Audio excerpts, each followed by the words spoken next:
Monseigneur, bonjour. Bonjour. Monseigneur, la semaine dernière, vous étiez au Mont-Saint-Odile pour une session doctrinale des évêques dont vous nous parlerez. Et puis la semaine prochaine, ce sera le mercredi décembre, le 26 février. Oui. Et donc on dira un mot sur ce temps, évidemment, de l'Église. Donc cette session doctrinale des évêques au Mont-Saint-Odile. Écoutez, c'est une session qui est proposée tous les ans pour les évêques, parce qu'il faut bien que les évêques se forment. Nous avons besoin d'être formés dans une formation continue. Et donc là, cette année, c'était proposé au Mont-Saint-Odile. Nous étions à peu près 35, ce qui est pas mal. Et le thème de cette session était « Peut-on dire que l'Église est sainte ?» Alors je pose la question et j'attends les réponses. Nous avons essayé d'y répondre.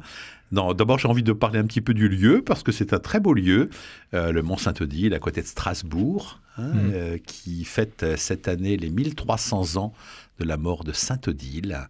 Et très très beau lieu, sur ce promontoire rocheux, là, avec toute la plaine d'Alsace. Et on a bien profité du lieu. Rester 3 jours, c'est aussi l'intention de cette session doctrinale, de nous faire, pas voyager, mais de pouvoir habiter des lieux un peu différents.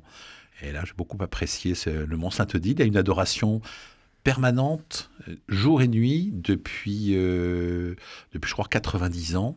Et ce sont les cantons, on parle de cantons là-bas et pas de doyennés, du diocèse d'Alsace qui se relaient toutes les semaines. Ils viennent 8 jours et jour et nuit, ils adorent le Saint-Sacrement, ce qui donne une ambiance tout à fait particulière quand même à ce lieu. Et voilà, c'est donc un lieu très intéressant. Saint-Odile a été guérie de cette cécité. Elle était née aveugle-née et elle a été guérie de sa cécité le jour de son baptême, au moment où le prêtre, avec le Saint-Crème, lui a mis du Saint-Crème sur les yeux, ce qui n'est pas prévu par le rite, mais il a eu bien raison de le faire. La preuve, c'est qu'elle a guéri de cette cécité. Et donc, on parle beaucoup là-bas du regard, d'avoir une clairvoyance. Alors, pour des évêques, bien sûr, ça a du sens de demander la clairvoyance, le discernement pour pouvoir faire les bons choix pour un diocèse. Donc voilà, ça c'était sur le lieu. Mais ce lieu, c'est aussi un lieu très œcuménique ? Oui, du fait aussi de Strasbourg. Oui. Mais c'est pas très œcuménique dans la mesure où c'est quand même un lieu catholique, je veux dire, où il y a bien sûr des sessions aussi qui restent des sessions œcuméniques. Mais c'est pas en soi un lieu particulièrement œcuménique, enfin bon. Et donc la session elle-même, eh bien... oui, peut-on dire que l'Église est sainte ? Peut-on dire que l'Église est sainte ? Alors, je ne vais pas forcément donner la réponse parce qu'il faudrait plus de 5 minutes. Mais bon, bien sûr, voilà, pour moi, évidemment, on savait déjà la réponse. On se demande pourquoi on est venu, parce qu'on sait qu'elle est sainte. Elle est une sainte catholique et apostolique. C'est ce qu'on dit dans le credo. Mais il suffit pas de le dire dans le credo pour que ce soit vraiment une réalité. Alors, on sait aussi, et c'est en confrontation avec les scandales qu'on peut voir. On sait que l'Église, il y a au sein de l'Église aussi beaucoup de péchés, de la part de tous les baptisés, également des ministres. Alors, on l'a reconnu, on le reconnaît. Ce qui n'empêche pas que c'est un mystère aussi, l'Église, car elle n'est pas d'institution humaine simplement, c'est pas une association d'hommes, l'Église. C'est véritablement l'Église de Jésus-Christ. Et à ce titre-là, c'est lui qui lui donne sa sainteté, parce qu'il en est parce qu'il en est la tête, parce que c'est l'époux de l'Église, c'est lui qui donne la sainteté de l'Église. Donc on peut affirmer et proclamer que l'Église est sainte, en souhaitant vraiment la conversion. Alors ça va rejoindre l'autre thème, c'est celui du carême, nous ajuster à cette présence de Dieu en nous, chacune des personnes, des ministres, mais aussi au sein même de l'Église, institution. Quand on parle de l'Église institution, ça n'a pas de sens, c'est pas une organisation l'Église. Elle est d'institution divine, puisque c'est bien le fondateur, c'en est le Christ lui-même, et il en fait partie. Donc c'est parce qu'il en fait partie qu'elle est sainte. Voilà. Mais en même temps, ça oblige quand même les prêtres, les religieux, tous ceux qui se... Et même tous les baptisés. Tous les baptisés, tous ceux qui se réfèrent à cette Église. Oui, parce que tous les baptisés peuvent dire « l'Église, c'est moi ». Donc si moi je pêche, ça influe sur d'abord la réputation de l'Église, sur sa sainteté. On peut réduire la sainteté de l'Église parce que l'Église est appelée à se développer dans la sainteté. Donc de ce point de vue-là, on est vraiment responsable de la sainteté de l'Église. Donc c'est vraiment une invitation, certes, à la conversion. Donc on a vu dans cette session, là, il y a eu l'aspect théologique avec un dominicain de Fribourg, et puis aussi l'aspect biblique avec un bibliste de Toulouse, le père Cyprien Comte, ainsi qu'avec Anne Lécu, qui nous a aussi parlé de son expérience de médecin et d'aumônier de prison, en voyant comment, justement, elle considérait la sainteté de l'Église dans ce qu'elle vit, dans son mystère de religieuse. Voilà, donc une belle session, et voilà. On avance et puis on est prêt à partir en carême pour se convertir. Le carême, c'est donc la semaine prochaine, le 26 février, avec le mercredi des cendres, jour d'entrée en carême. Oui. Qu'est-ce qu'on peut dire encore? Enfin, tous les ans, j'ai l'impression on redit la même chose, mais on redit la même chose et on revit la même chose, si ce n'est que c'est différent, puisque c'est cette année, que c'est pas l'année dernière, et que cette année, soit j'ai grandi en sainteté, soit je me suis au contraire un peu dégradé, et que j'ai envie de redresser un peu la barre, et j'ai envie de remettre des axes et des priorités. C'est-à-dire qu'il ne faut jamais oublier, là où nous marchons, ce que nous avons à devenir. Donc de ce point de vue-là, il faut être humble pour reconnaître qu'on n'est pas saint d'emblée, et puis souhaiter effectivement, d'abord pour notre propre joie intérieure, j'allais dire, et pour le bonheur de ceux dont on a la charge, qu'on soit père de famille, mère de famille ou responsable d'une équipe catéchèse, on a aussi à transpirer, c'est pas tout à fait le mot qui convient, mais rayonner de l'Esprit Saint. Or, on se rend compte qu'on n'est pas toujours conforme à ce qu'on annonce. Heureusement et grâce à Dieu, le carême revient tous les ans, parce que ça nous permet de refaire un peu le point. Et puis, donc moi, c'est une période que j'aime bien, j'ai envie de rentrer en carême, j'ai envie de faire quelques efforts pour pouvoir améliorer, pour me recentrer sur la parole de Dieu. On doit y aller avec enthousiasme, d'une certaine manière. C'est pas, il faut y aller. Oui, mais si c'est pour plus de liberté intérieure et plus de joie, voilà, que ce soit plus harmonieux, pour reprendre le thème qu'on va aborder tout de suite, qu'il y ait de l'harmonie dans notre vie. Enfin, c'est-à-dire les fausses notes, ça suffit, quoi. C'est fatigant. Il n'y a rien de plus fatigant que le péché, je suis persuadé. Donc, comme moi, j'ai envie d'avoir une vie reposante, j'ai envie de me convertir. Alors, avant de rentrer en carême, Monseigneur, il y aura un conseil épiscopal à l'abbaye de Praille. On en dit un mot, c'est du côté de Niort, c'est ça? Oui. Alors, sur le lieu, oui, Praille, je ne sais pas si vous connaissez, chers auditeurs. Praille, c'est un petit monastère de bénédictines qui est à côté de Niort. Voilà, ils ne sont pas très nombreuses, mais c'est un beau lieu, très reposant. Et voilà, on va aller là-bas avec le conseil épiscopal pour 2 jours. On va donc le lundi et le mardi gras pour réfléchir aux nominations et aux différentes décisions que nous avons à prendre pour la vie du diocèse. Mais un conseil épiscopal comme ça, juste avant le carême, le mercredi des cendres, il y a une symbolique ou c'est non, il n'y a pas de symbolique. Il y a une pression des dates qui fait que voilà, entre toutes les dates, il faut arriver à jongler et c'est vrai que c'est bien. Je crois que ça on aura au moins des bonnes raisons de partir en carême après. Non, mais c'est tout à fait un hasard de date, mais en même temps, on sera très heureux de pouvoir se lancer ensemble dans la grande aventure du carême. Pour la deuxième partie de cette émission Parole à notre évêque, Monseigneur Gosselin, nous recevons Judicaël Giraudot-Bureau. Bonjour. Bonjour. Vous êtes enseignante à l'école départementale de musique, vous enseignez l'orgue et vous êtes organiste. Également avec nous, Klaus Heitz. Bonjour. Bonjour. Vous êtes président de l'association Les Amis de l'Orgue Saint-Pierre de Jarnac. C'est cela. Et vous avez porté la restauration, lancé la souscription et suivi le dossier de restauration de cet orgue de Jarnac qui est inauguré ce week-end et béni également, Monseigneur. Et oui, dimanche à 11h, à la bénédiction de cet orgue que nous allons réveiller de cette longue période de convalescence. Alors cet orgue Klaus Heitz, c'est un orgue un peu particulier parce que c'est un orgue à système tubulaire pneumatique à dépression. C'est cela. C'est un orgue qui a été acheté par les Jarnacais en fin 19e siècle. Il a été installé en 1900 et M. de Bière de Nantes, qui l'a installé, leur a évidemment pas expliqué ce que c'était un orgue particulier, mais ça s'est avéré le problème. Cet orgue a été mal soigné, il a été négligé, il a été sujet à des réparations aléatoires pendant plus de 100 ans et il s'est dégradé progressivement jusqu'au point où, il y a quelques années, il était vraiment plus utilisable. Et on a cherché à le faire restaurer.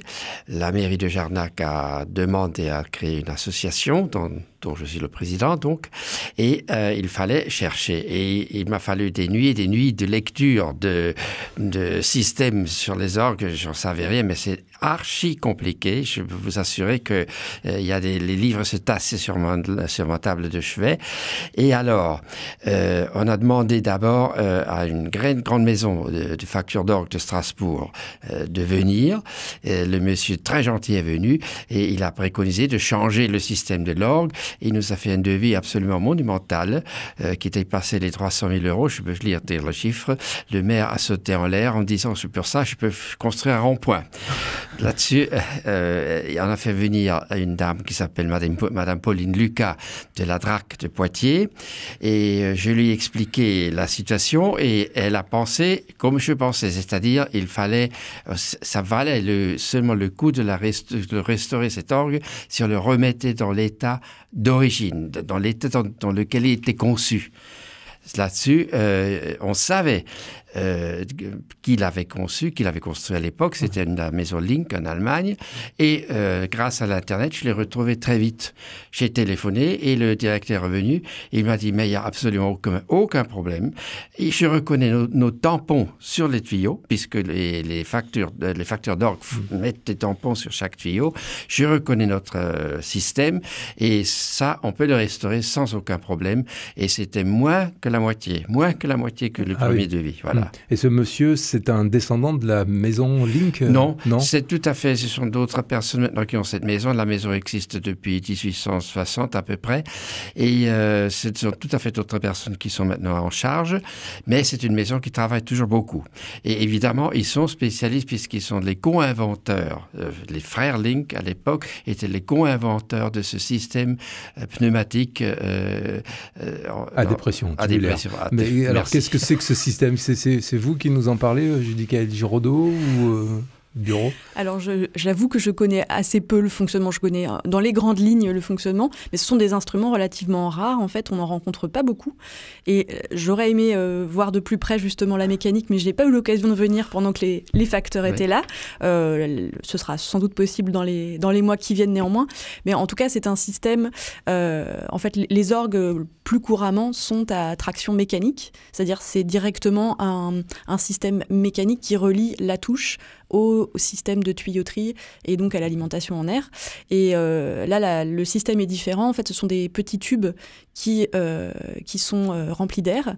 Et donc, c'est une pression d'air en fait, qui relie la pression de la touche à la tuyauterie. Donc, il y a une latence entre le moment où on appuie sur la touche et où le son sort? Alors, c'est le défaut qui a été reproché à ce système pneumatique et qui effectivement parfois lorsque c'est mal réalisé peut arriver. Là effectivement on atteint un résultat très satisfaisant à Jarnac, vous pourrez venir l'entendre, où effectivement la réactivité est très bonne entre l'attaque et le tuyau qui parle. La chose extraordinaire, c'est que chaque note, chaque touche a son propre tuyau. Il y a 30 km de tuyaux en plomb. Ce sont de tout petits tuyaux. Si on ouvre la console, derrière, on croit un plat de spaghettis. Il y a des dizaines de tuyaux. Et au bout de chaque tuyau, il y a une soupape qui va s'ouvrir. Et c'est ça qui crée quelquefois le retard. Certaines orgues où la console est trop loin des tuyaux à jouer, là, le retard se fait sentir. Mais c'est des orgues.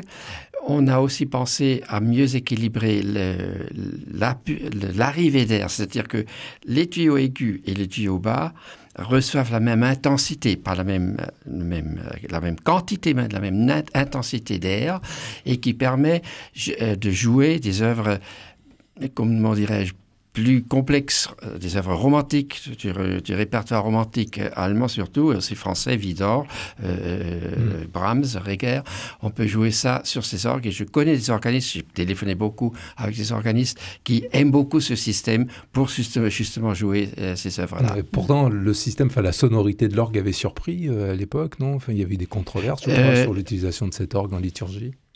Pas tellement. Pas tellement, non, parce que la sonorité est en effet peut-être un peu plus équilibrée. C'est-à-dire vous avez la tendance des notes aiguës sur un orgue, je ne veux pas être méchant, mais enfin, qui tendent parfois un peu à crier, ou alors la basse qui est un peu trop oui, enfin, comme trop sourde. Oui, c'est ça. Alors là, ça s'égalise très bien. Et je crois qu'à Jarnac, ils sont arrivés à réaliser un bon équilibre. Remarquez, c'est pas un grand orgue, hein, il y a 2 claviers. On n'a pas 4-5 claviers, alors. Voilà. Mais quand même. Il y a un désavantage aussi pour le musicien qui est que le toucher est beaucoup plus léger. En fait, ça permet justement quand on est en traction mécanique, plus on ajoute de registres, parfois plus la pression sur la touche doit être importante.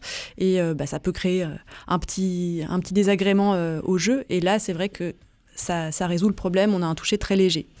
Voilà. Mais ça se maîtrise également puisqu'on a pu constater que l'enfoncement étant extrêmement léger à Jarnac, il faut avoir un jeu très précis. Et donc il y a l'avantage et l'inconvénient de cette légèreté.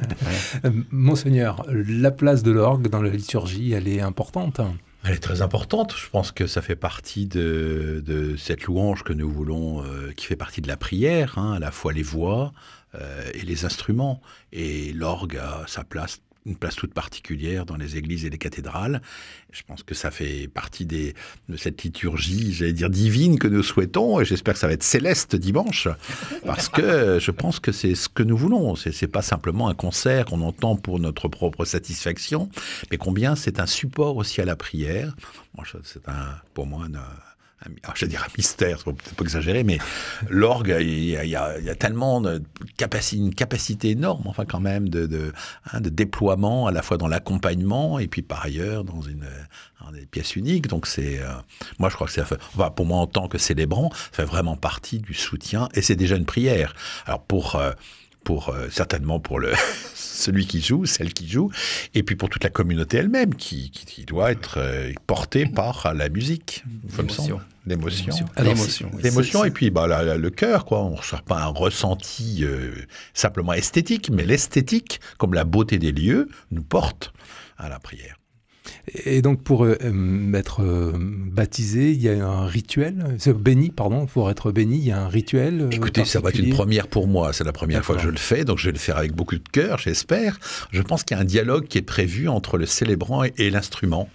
Hein, on va essayer alors ça va être mon petit côté, je veux dire médical et réanimateur, on va réveiller l'orgue. Hein, donc c'est ce dialogue qui permet d'avoir avec quelques pièces, de montrer qu'il est bien présent et qu'il répond à l'invitation du célébrant pour magnifier l'espace et les chœurs qui doivent se mettre à l'unisson. Il y a une forme d'harmonie qui doit se jouer. Donc, je sais pas, je vais me laisser mener par le rite. Comment ça se passe, Judicaël Giraud au bureau? Vous jouez les notes les unes après les autres? Vous l'avez déjà vécu vous-même? Alors non, ce sera une première également pour moi. C'est vrai qu'on n'a pas forcément l'occasion d'inaugurer beaucoup d'instruments. Mais, donc, je partagerai la tribune ce jour-là pour cet office avec Arnaud Morin, qui est organiste également à Jarnac.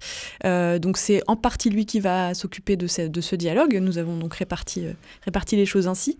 Et donc, effectivement, il va faire entendre les différentes possibilités de l'instrument, les différentes combinaisons de registres. Je suppose que je n'ai pas assisté encore à sa répétition, mais je suppose qu'il va nous faire entendre les différents timbres et en fonction justement des invocations que l'évêque proposera. Je me permets presque une analogie. Il y a dans la vie spirituelle à ce qu'on appelle le chant en langue, hein, qui est un chant de l'esprit avec des phrases un peu inarticulées, c'est-à-dire incompréhensibles en soi, mais qui sont harmonieuses. Et il me semble que là du coup, c'est comme un chant, un chant en langue, c'est-à-dire un chant dans l'esprit où les choses s'articulent parce que moi, j'ai jamais parlé à un orgue. Il va me parler, mais je pourrais dire, je vais pas comprendre ce qu'il me dit, sauf que je vais comprendre ce qu'il me dit parce que justement, il faut de l'esprit pour pouvoir. Et si c'est vécu avec esprit, je pense que ça va être un authentique dialogue. Donc ça m'intéresse que de parler à un orgue et de voir ce qu'il me répond.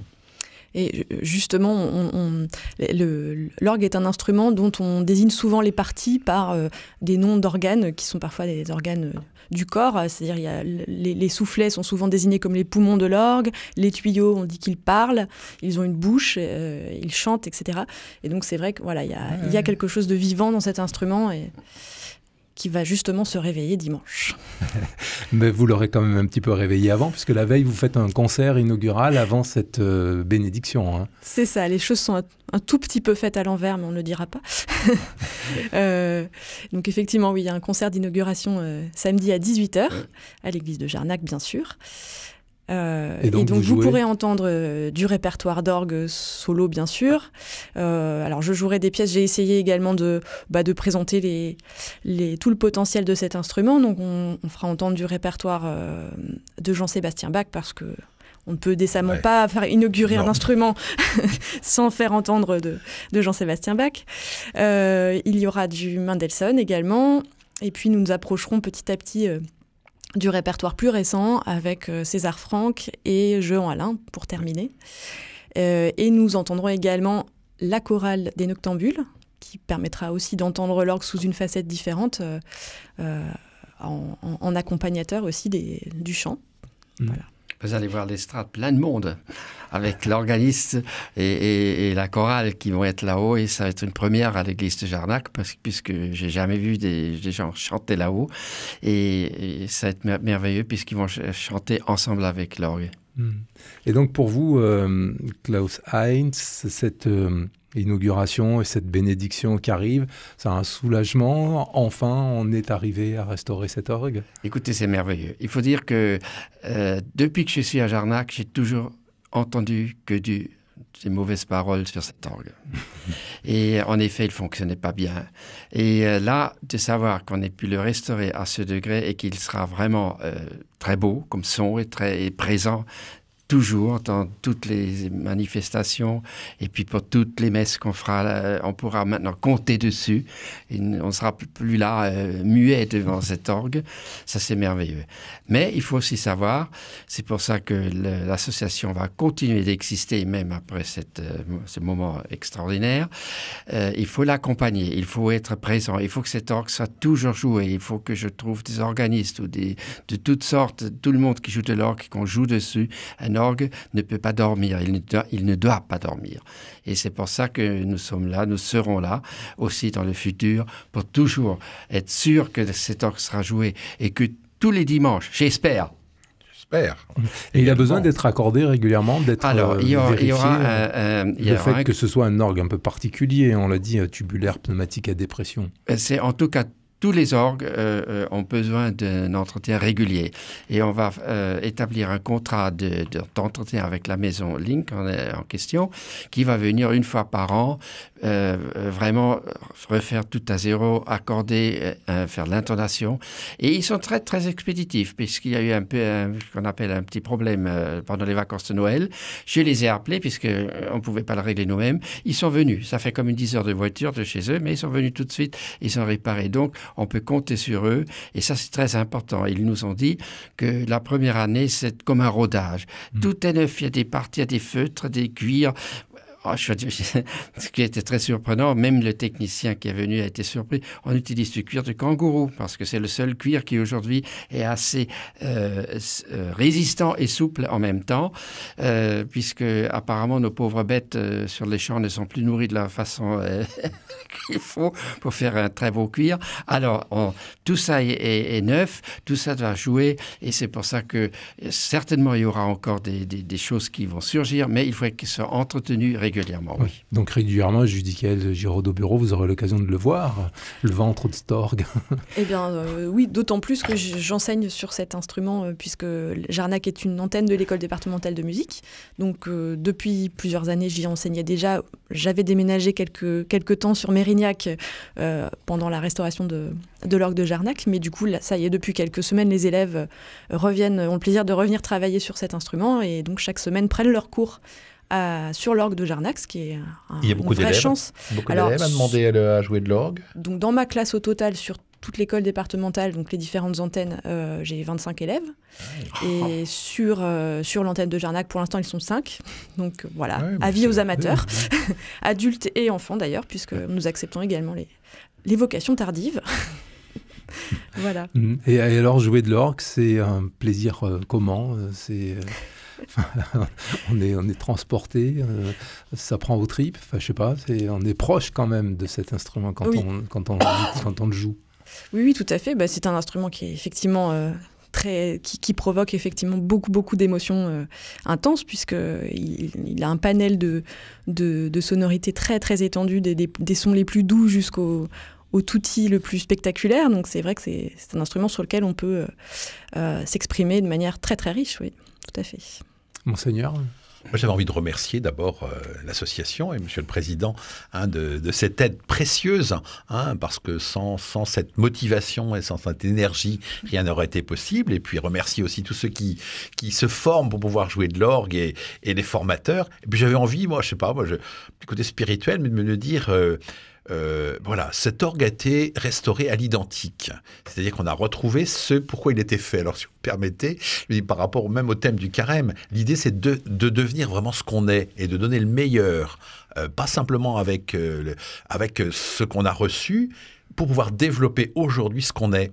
Et il me semble que là, il y a une très belle parabole de ce que nous sommes appelés à devenir. Je crois que je suis en train de faire mon homélie dimanche, mais là, j'arrête, mais en me disant, ça m'émerveille de voir, oui, deviens ce que tu es. Et il avait une capacité, il ne fallait pas changer ce qu'il était à l'identique, ce qui ne veut pas dire qu'il n'y a pas quelque chose d'un nouveau, une nouvelle vie, donc une nouvelle naissance. Donc on va faire naître cet orgue. Je crois que c'est une nouvelle naissance pour l'orgue de Jarnac dimanche.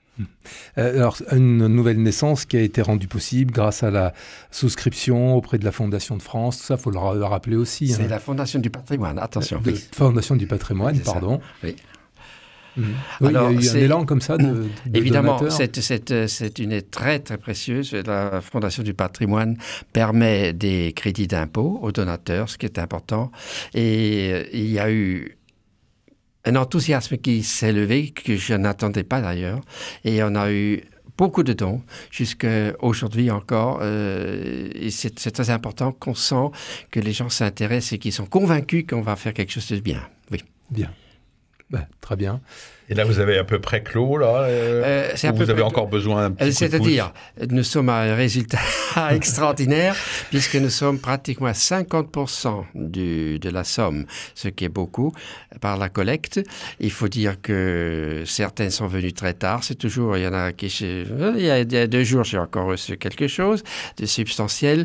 Alors, il y a aussi, évidemment, les donateurs institutionnels. Il y a le département, il y a le Crédit Agricole, pour dire certains. Je ne vais pas nommer tout le monde puisqu'il y en a des très grands donateurs, mais c'est formidable de voir que... Et les petits donateurs qui ne sont pas moins précieux. Voilà, oui. Exactement. Ouais. Les petits donateurs. Et je n'ai jamais hésité à aller voir mes amis, le marchand de journaux. J'ai été partout et toutes les sommes étaient les bienvenues. Ouais. Oui. Merci en tout cas. Merci. Donc le concert inaugural de cet orgue, c'est ce samedi 18h à l'église Saint-Pierre de Jarnac.